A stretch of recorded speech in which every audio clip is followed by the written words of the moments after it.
Soy Roberto Pombo.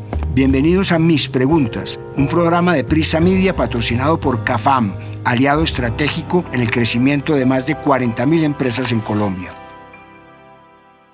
¿Qué hay detrás de la moda de los Ozempic y otros medicamentos para adelgazar?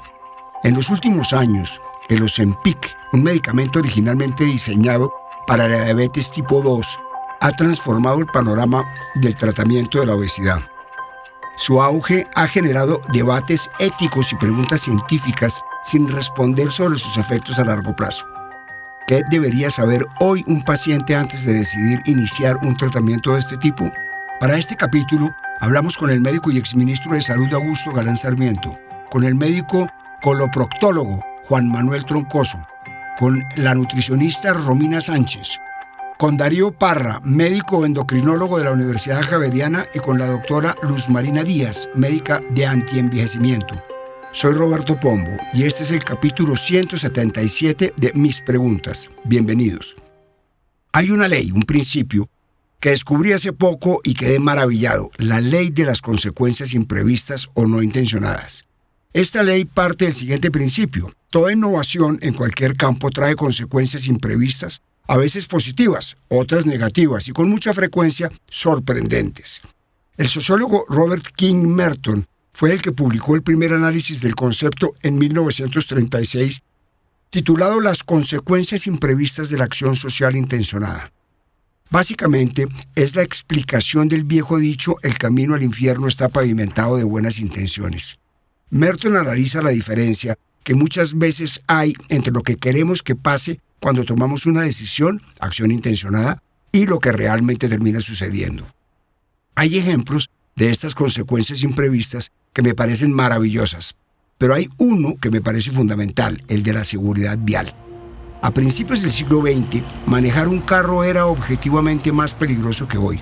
No había cinturones de seguridad obligatorios, los tableros eran de metal rígido, los volantes no colapsaban en los choques y los frenos eran rudimentarios. Morir en un accidente de tránsito era relativamente común y socialmente aceptado como el costo de la modernidad. Pero desde la década de 1950, esto empezó a cambiar. Ingenieros, médicos y gobiernos comenzaron a introducir medidas de seguridad vial con un objetivo claro: reducir muertes y lesiones. Aparecieron los cinturones de seguridad de 3 puntos, los frenos mejorados y décadas después los airbags, el control de estabilidad y los sistemas de asistencia electrónica. La lógica era sencilla y aparentemente irrefutable: si hacemos los carros más seguros, habrá menos muertos. Y claro, muchas muertes se redujeron, pero a mediados de los años 70, el economista estadounidense Sam Peltzman observó algo extraño al analizar los datos. Tras la introducción obligatoria de varias regulaciones de seguridad en Estados Unidos, las muertes de ocupantes de vehículos bajaban, pero los accidentes no disminuían tanto como esperaban y en muchos casos aumentaban las muertes de peatones y ciclistas. Su hipótesis fue incómoda: cuando las personas se sienten más protegidas, asumen más riesgos. Pero quizás uno de los ejemplos más claros de la ley de las consecuencias imprevistas es el del Ozempic, el medicamento para tratar la diabetes que se convirtió en el fármaco de moda para bajar de peso. En los últimos años, un medicamento originalmente diseñado para la diabetes tipo 2 cambió el panorama del tratamiento de la obesidad. El Ozempic y su hermano Wegovy, ambos con el principio activo semaglutida, pasaron de ser un fármaco de nicho a convertirse en uno de los productos farmacéuticos más buscados en el mundo. Famosos como la presentadora Oprah, el multimillonario dueño de Tesla Elon Musk o la tenista Serena Williams han sido algunas de las muchas que han servido como caras de este supuesto fármaco milagroso. ¿Qué llevó a que lo que se suponía que era un medicamento para la diabetes se convirtiera en el producto de moda para bajar de peso? Esto me contó Darío Parra, médico endocrinólogo de la Universidad Javeriana. Recordemos que estos medicamentos, de acuerdo, inicialmente fueron realizados los estudios clínicos. Los estudios pivotales fueron realizados inicialmente para pacientes con diabetes mellitus tipo 2, pues mostraron eficacia en reducción de hemoglobina glicosilada en control de la diabetes. No recordemos que este tipo de diabetes, la fisiopatología o la base principal de ese tipo de diabetes es la resistencia a la insulina y el exceso de peso, el exceso de tejido graso abdominal y visceral. Entonces, estos medicamentos en sus estudios iniciales pues mostraron que no solamente servían o no solamente impactaban en la reducción del azúcar, sino que adicionalmente mostraron un beneficio cardiovascular, una protección de riesgo cardiovascular y asimismo una reducción significativa de peso, que hasta la fecha los medicamentos aprobados por las asociaciones científicas para pérdida de peso no lo habían demostrado. Entonces, no es que se hayan vuelto de moda, sino que dentro de los estudios iniciales pues mostraron ese beneficio adicional y evidentemente ya fue probado. Ya hay estudios clínicos dirigidos en estas terapias, en estas moléculas para pacientes que sufren de sobrepeso y obesidad, digamos que sufren de exceso de tejido graso, y también han demostrado impacto y han demostrado desenlaces clínicos importantes y significativos en reducción de peso. Es decir, no es una extrapolación de un estudio, sino que ya tiene hoy en día evidencia fuerte y sustentable como terapias aprobadas y como terapias eficaces y seguras para pérdida de peso. El éxito de estos medicamentos para la diabetes ha sido tal que Novo Nordisk, su fabricante, reportó un incremento del 36% de sus ventas en 2023, alcanzando 33.7 mil millones de dólares. Entre 2020 y 2023, la empresa experimentó un crecimiento del 74% y se convirtió en la compañía farmacéutica de más rápido crecimiento. La división de cuidado de la obesidad de Novo Nordisk se disparó un 154% en 2023, mientras que el número de pacientes usando estos tratamientos se duplicó de 1.1 millones en 2023 a 2.2 millones en 2024. Y claro, la farmacéutica danesa había logrado algo que otras no. Sin quererlo, encontraron lo que parecía el tratamiento ideal para bajar de peso. Y eso en una sociedad obsesionada con la imagen y la delgadez es como encontrar el santo grial. Y claro, las investigaciones muestran que las personas que usan estos medicamentos pueden perder entre el 10% y el 15% de su peso corporal en un año. Los más efectivos pueden lograr pérdidas de más de 20%. Esto es importantísimo porque incluso perder solo entre el 5 y el 10% del peso puede mejorar la presión arterial, el colesterol y reducir el riesgo de enfermedades como hígado graso y apnea del sueño. Es tal el éxito de este medicamento que el mercado global de agonistas del GLP-1 para pérdida de peso se estimó en casi 14 mil millones de dólares en 2024 y se proyecta que alcance 48.84 mil millones en 2030. Estados Unidos lidera la demanda, el mercado estadounidense representa más del 50% de las ventas totales de Novo Nordisk y más del 73% de su crecimiento en ventas en 2023. Yo súper bien, todo perfecto, ganando como siempre. Pero como dice la ley de las consecuencias imprevistas, este efecto de pérdida de peso que traía consigo el Ozempic llevó al abuso del fármaco y se convirtió en una especie de vía rápida para perder peso, incluso en personas que no sufren de diabetes, obesidad o exceso de peso. La magnitud del problema fue evidente en múltiples indicadores. Un análisis de registros de salud electrónicos publicado por CNN calculó que aproximadamente el 1,7% de todos los estadounidenses recibieron una prescripción de medicamento con semaglutida solo en 2023, lo que refleja un aumento de casi 40 veces en los últimos 5 años. Rápidamente, el Ozempic dejó de ser un medicamento exclusivamente para diabetes y se convirtió en un tratamiento no oficial para bajar de peso. Esto hizo que sus ventas se dispararan. Un estudio de 2024 sobre 1 millón de nuevos usuarios de medicamentos GLP-1 en Estados Unidos mostró que el uso de estos fármacos se duplicó entre personas sin diabetes entre 2011 y 2023. Fue tal el impacto mundial de los Ozempic que este uso excesivo por su promesa de bajar de peso llevó a una escasez de casi 3 años que comenzó a principios de 2022 debido a la alta demanda. Pacientes con diabetes tipo 2 en países como Estados Unidos, Australia y el Reino Unido vieron comprometidas sus dosis necesarias y su salud estuvo en riesgo. Durante este tiempo, hubo un aumento del 442% en las prescripciones de este compuesto de los Ozempic entre enero de 2021 y diciembre del 2023. En este periodo de escasez, muchas farmacias en los países afectados vendieron versiones compuestas de estos medicamentos, o sea, preparados personalizados a partir de materias primas, y muchas de esas preparaciones no pasaron por pruebas oficiales de seguridad y eficacia, lo que las hacía más riesgosas. Incluso cuando se usaron de forma ética, era difícil para el público distinguir entre preparaciones seguras y otras potencialmente peligrosas o fraudulentas. No fue sino en marzo de 2025 que la FDA declaró oficialmente que la escasez de Ozempic y Wegovy había terminado. ¿Qué responsabilidad tienen las farmacéuticas cuando un medicamento se usa ampliamente fuera de su indicación original? Escuchemos lo que explicó la doctora Luz Marina Díaz, médica de antienvejecimiento. Cuando un medicamento empieza a usarse masivamente fuera de su indicación original, la responsabilidad es compartida, pero las farmacéuticas tienen un rol clave. ¿Cuál es el rol de la farmacéutica? Ofrecer un medicamento seguro, un medicamento con muchísimos estudios, que tenga un perfil de seguridad grande y que tenga muchísima farmacovigilancia. Y la responsabilidad del médico es usar el medicamento en la indicación aprobada, no empezar a hacer usos off-label, porque es bien conocido que todos los medicamentos tienen efectos secundarios y contraindicaciones. Por lo tanto, pues no podemos exponer al paciente por un tema netamente estético a riesgos como hipoglicemia, afectación de su páncreas, deterioro de la función renal, neuropatías, compromiso de neuritis óptica o más efectos secundarios que se evitaría, como por ejemplo esa afectación de su masa muscular cuando este paciente, con unos hábitos de vida saludable y con un buen seguimiento para que baje de peso, pues se podría evitar el uso de este medicamento. Entonces,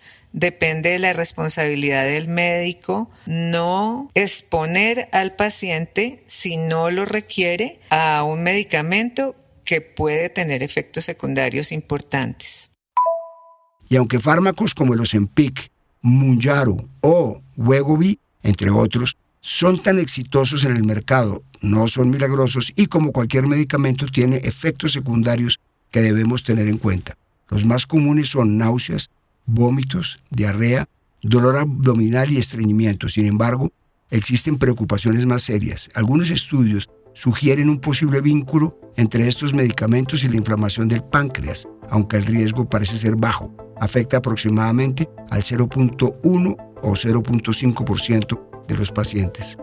Otro de los debates que han suscitado estos medicamentos es su efecto en la masa muscular. Ya está claro que este tipo de fármacos ayuda a bajar de peso ostensiblemente, pero parte de ese peso que se pierde incluye masa muscular. Los estudios sugieren que la pérdida muscular con estos medicamentos oscila entre el 25 y el 39% del peso total perdido en 36 a 72 semanas. Es decir, cada año la disminución de masa muscular que se da por estos medicamentos es varias veces mayor de lo que se esperaría por la pérdida muscular normal relacionada con la edad. Es decir, si una persona pierde 10 kilos tomando estos medicamentos, entre 2.5 y 4 kilos serían de músculo, no solo de grasa. Esto es muy grave porque la masa muscular es más importante de lo que pensamos. No es solamente un atributo para mostrar en traje de baño o en Instagram. Los músculos guardan aminoácidos que el cuerpo necesita cuando está enfermo. Tiene una infección o sufre un trauma, ayudan a regular los niveles de glucosa en sangre al absorberla cuando hay insulina y producen glutamina, un aminoácido importante para la defensa del cuerpo. Según los autores del estudio sobre este tema, desestimar la importancia de la pérdida muscular puede crear una desconexión entre la mayor conciencia de los pacientes sobre el músculo y el papel que desempeña en la salud y los médicos que minimizan estas preocupaciones, lo que afecta la adherencia y el desarrollo de planes de tratamiento optimizados. Investigaciones recientes sugieren que la fuerza muscular bajó incluso cuando el tamaño del músculo se mantuvo relativamente igual. La mayor parte del peso perdido de masa magra no provino de los músculos esqueléticos, sino de otros tejidos como el hígado, que se redujo casi a la mitad. Este efecto secundario puede ser especialmente preocupante para los adultos mayores de 60 años, quienes tienen un mayor riesgo inicial de pérdida muscular y movilidad reducida, porque según los investigadores, la pérdida de la función física es un fuerte predictor no solo de la calidad de vida, sino también de la longevidad. Otro inconveniente con medicamentos como Ozempic es que si se han usado por mucho tiempo, es posible que la tenga que seguir tomando a largo plazo para no recuperar el peso que perdió. De acuerdo con un análisis en más de 31.000 reportes de efectos secundarios de medicamentos para diabetes y obesidad entre 2018 y 2022, encontró que estos medicamentos actúan en las mismas zonas del cerebro relacionadas con el placer y las recompensas. Esto explicaría por qué la gente reporta síntomas al dejarlo y por qué suelen volver al peso original. Con respecto a este último dato, un estudio de la Universidad de Oxford descubrió que las personas que han tomado medicamentos para adelgazar suelen volver a su peso original menos de 2 años después y ganan peso casi 4 veces más rápido que las que hacen cambios en su dieta y actividad física. Además, el estudio encontró que además de recuperar el peso perdido, también se preveía que los marcadores de riesgo de diabetes y cardiopatías volvían a los niveles que se tenían antes del tratamiento en solamente 1,4 años. ¿Qué debería saber hoy un paciente antes de decidir iniciar un tratamiento de este tipo? Le trasladé la inquietud de la nutricionista Romina Sánchez. Siempre la clave es la información y el criterio médico. No pueden autogestionar el tratamiento, y lo primero que deben saber los pacientes es que estos fármacos realmente fueron aprobados con indicaciones específicas para diabetes tipo 2 y en algunos casos obesidad clínica, no para uso cosmético o sin una evaluación médica. Por eso hay que evaluar varios puntos, que es primero la indicación, que sea clara, que su uso esté realmente indicado cuando hay un diagnóstico y una evaluación de riesgo. ¿Sí? En el caso de diabetes con malos controles o una obesidad con comorbilidades, no por estética. El segundo punto, que tenga beneficios y límites, que uno sepa que lo que se está haciendo puede ayudarte a controlar tu metabolismo y reducir tu peso, pero que no es solo una solución mágica. El tercer punto, los efectos secundarios reales que tiene el fármaco, porque todo fármaco lo contiene y puede incluso reportes clínicos de eventos graves de pancreatitis. Entonces, aunque son raros, realmente suelen evaluarse en contextos clínicos complejos. Seguimiento médico continuo es fundamental, no solo médico sino nutricional, desde el área que a mí me compete, siempre que haya un nutricionista y un médico abordando todo acompañamiento de educación alimentaria, actividad física y el monitoreo constante de la salud. Y sobre todo las expectativas reales, que es la medicación, como toda medicación, no va a reemplazar jamás hábitos saludables que puedan sostener en el tiempo y que los resultados pueden revertirse cuando se suspende el medicamento. En resumen, nadie debería iniciar un tratamiento sin evaluación médica, seguimiento estructurado y un plan integral que incluya el estilo de vida, metas de salud claras. Un medicamento no se convierte en moda por sus propiedades médicas, sino por cómo se comunica fuera de la ciencia, básicamente. Pero hay otro efecto secundario posible, y hago énfasis en la palabra posible, que abre muchas inquietudes: las ideaciones suicidas. Antes de desarrollar este punto, quiero hacer una breve aclaración. Correlación no implica causalidad. Esto se traduce en que aunque dos cosas ocurran al mismo tiempo o sigan el mismo patrón, no podemos asumir automáticamente que una provocó la otra. Pues bien, como decía, hay una correlación entre el uso de semaglutida, o sea, fármacos como Ozempic o Wegovy, e ideaciones suicidas. Un estudio hecho por investigadores en New York y Zúrich analizó la base de datos global de la Organización Mundial de la Salud sobre efectos adversos de medicamentos, buscando evaluar si existe una señal de riesgo de pensamientos y conductas suicidas asociadas con estos fármacos. Los hallazgos tienen matices y requieren atención. Se identificaron 107 casos de efectos adversos relacionados con suicidio o autolesión en personas que usaban semaglutida. El tipo más común de reporte fue ideación suicida, 94 casos, o sea, el 88% del total, seguido de sobredosis intencional y tentativa de suicidio, 7 casos cada uno, o 6,5%. El estudio detectó una señal de desproporcionalidad significativa solo para la ideación suicida asociada con semaglutida, con un índice de reporte 1.45 veces mayor comparado con todos los demás medicamentos en la base de datos. Aquí la cosa se pone técnica, pero es importante entenderlo. Un análisis de desproporcionalidad no dice este medicamento causa X. Lo que dice es más bien este efecto secundario se reporta con este medicamento más frecuentemente de lo que esperaríamos por azar. Es como notar que si cierto tipo de accidentes ocurre más en una esquina en particular, no significa que la intersección cause los accidentes. Sugiere que algo merece investigación. Este mismo estudio también dejó un dato que me parece especialmente revelador. Aproximadamente un tercio de los casos de uso de estos fármacos, el 31.8%, fueron para uso posiblemente fuera de indicación, es decir, no aprobados oficialmente por médicos. Le siguió el manejo de peso, 26.2%, y diabetes, 24.3%. Esto sugiere que muchas personas estaban usando estos medicamentos para adelgazar, incluso cuando no estaban oficialmente aprobados para ese uso. Pero cuando los investigadores analizaron solo los casos donde las personas también estaban tomando antidepresivos, la señal de ideación suicida con semaglutida se volvió mucho más fuerte, 4.45 veces más reportes que con otros medicamentos. Lo mismo ocurrió con las personas que tomaban benzodiazepinas, medicamentos para la ansiedad. La señal fue 4.07 veces mayor, es decir, hay indicios de que el consumo de este medicamento al mismo tiempo que tratamientos con antidepresivos o ansiolíticos puede tener como efecto secundario ideaciones suicidas.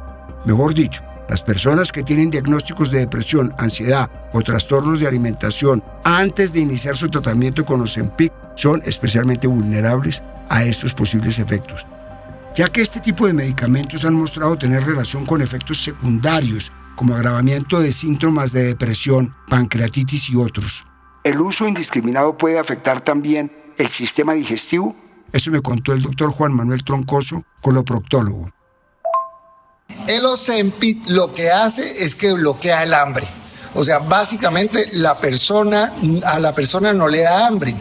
Pero ojo, si no cambia los hábitos alimentarios y alimenticios, no le cambia el peso, que es lo que se quiere. El impacto que tiene sobre el peso depende de los cambios de los hábitos de la persona. ¿Qué hace el Ozempic a nivel digestivo? Produce sensación de saciedad. A la persona no le da hambre, pero a veces puede sentir distensión abdominal, debe sentir gases y le da estreñimiento. Si le da estreñimiento, tiene que tomar algo que le ayude a hacer popó, como puede ser fibra o ablandadores de materia fecal. Con respecto a la pancreatitis, la incidencia no es tan alta. Sí se ha mostrado que el Ozempic produce pancreatitis y a veces pancreatitis grave, pero para eso debe ser manejado por un médico, para que haga vigilancia de la fisiología y el funcionamiento digestivo. Por eso es un medicamento que no debe autoprescribirse. Tiene que ser manejado por un médico para evitar problemas de ese tipo. Y es que el consumo masivo de medicamentos como Ozempic o Wegovy para bajar de peso es todo un fenómeno que debería preocuparnos. Ya antes la humanidad ha intentado de todo con tal de adelgazar, cirugías, dietas, rutinas de ejercicio, en fin. Esta vez se pensó que por fin se había encontrado la pastilla mágica ideal, pero no fue así. Un artículo académico reciente concluye que existe un uso mundial de fármacos como el Ozempic para lograr objetivos estéticos de peso en poblaciones jóvenes y sanas, impulsado en gran parte por plataformas mediáticas y sin suficiente atención a los riesgos o consideraciones éticas.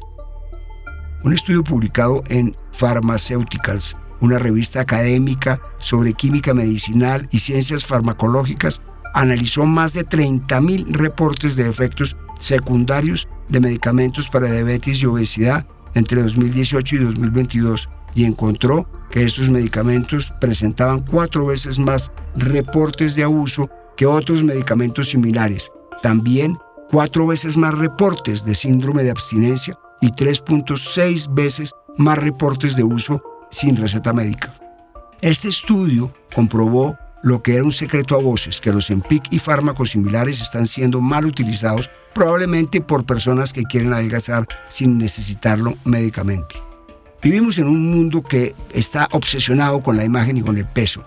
Según los datos más recientes, aproximadamente el 9% de la población mundial sufre algún tipo de trastorno de la conducta alimentaria, algo así como 70 millones de personas. La introducción en este contexto de medicamentos como el Ozempic ha sido mixta. Por un lado, ya varios especialistas han comenzado a recetar este tipo de fármacos a pacientes que sufren de trastornos por atracón, un trastorno en el que los pacientes comen grandes cantidades de comida en poco tiempo, sienten que pierden el control y no pueden parar, incluso si no tienen hambre. Pero por otro lado, el uso de este medicamento para bajar de peso de manera extrema y sin tener exceso de peso o diabetes ha creado un mercado negro. Como lo reseñó un reportaje del diario El País, hay personas de Colombia que viajan a España para comprar y vender en Medellín, ciudadanos estadounidenses que viajan a España también a comprar estos medicamentos y españoles que viajan a Andorra o Gibraltar para adquirir estos fármacos a mejor precio. Por ahora, en Colombia solo está aprobado el uso de Ozempic para el tratamiento de diabetes tipo 2 en pacientes con sobrepeso u obesidad por parte del Instituto Nacional de Vigilancia de Medicamentos y Alimentos, INVIMA. Pero hay un dato no menor, y es que la patente de este medicamento vence este año en varios países como China, lo que significa que se va a poder producir y distribuir como un medicamento genérico, lo que reduciría su precio. Busqué al médico y exministro de Salud Augusto Galán y le pregunté: ¿qué podemos esperar con el vencimiento de la patente de Ozempic y medicamentos similares? Se puede prever una fuerte reducción de precios cuando se venza la patente y una gran expansión del consumo masivo. Obviamente, pues lo que se está viendo es un consumo para el adelgazamiento. Eso también tiene sus riesgos y sus efectos secundarios que pueden ser peligrosos para los pacientes. Entonces, en eso también la población en general tiene que tener mucho cuidado con ello. Sí es una oportunidad de acceso, pero también es un riesgo de que se banalice la utilización del medicamento, haya mucha autoprescripción y su uso se haga sin seguimiento médico. Si se utiliza simplemente de fines estéticos, pues se parecería más a un producto de consumo que a un tratamiento médico, y este medicamento, repito, puede tener efectos secundarios que hay que tener mucho cuidado con ellos.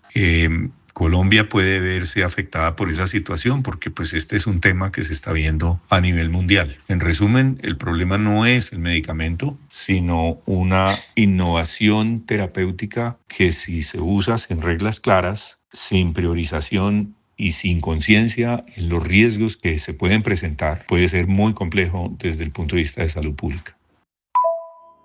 El Ozempic, Wegovy y medicamentos similares cambiaron permanentemente el panorama del tratamiento de la obesidad en el mundo. El reto ahora es usarlos de manera responsable, informada y con el apoyo médico adecuado para maximizar sus beneficios y minimizar sus riesgos. Pero más allá de los controles que se deban hacer sobre estos fármacos, que también nos sirva para revisar la fijación que tenemos por los estereotipos de belleza y de cuerpos. Soy Roberto Pombo y este fue el capítulo 177 de Mis Preguntas. Nos vemos en el próximo capítulo. A partir de este momento, este capítulo de Mis Preguntas queda disponible en todas las plataformas de podcast. Este episodio fue posible gracias a CAFAM, aliado estratégico en el crecimiento de más de 40.000 empresas en Colombia. Dirección: Roberto Pombo. Asesor editorial: Daniel Sampero Espina.